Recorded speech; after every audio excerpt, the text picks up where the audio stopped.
Menghadapi musim kemarau yang panjang, Dinas Ketahanan Pangan dan Peternakan Provinsi Sumatera Selatan akan melakukan beberapa upaya untuk mencegah terjadinya kekurangan stok bahan pangan.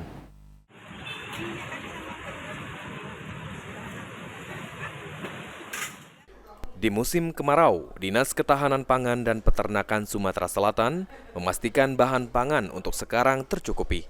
Meskipun begitu, DKPP Sumatera Selatan akan melakukan upaya untuk mencegah terjadinya kekurangan bahan pangan yang ada di Sumatera Selatan. Ruzwan Effendi, Kepala Dinas Ketahanan Pangan dan Peternakan Sumatera Selatan, mengatakan akan mengantisipasi keterbatasan bahan pangan yang akan terjadi di musim kemarau dengan melakukan beberapa program untuk mencegah terjadinya keterbatasan bahan pangan.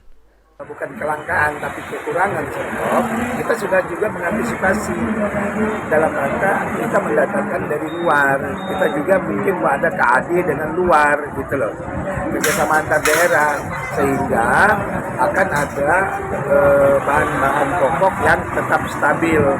Dan juga apabila ada kenaikan harga di tempat produksi dan di kita juga akan memanfaatkan fasilitasi distribusi pangan, yaitu subsidi transportasi, di mana misalnya bawang di sini mahal, nanti kita akan ambil dari bawang dari daerah sentra produksi, tetapi ongkos angkutnya kita subsidi.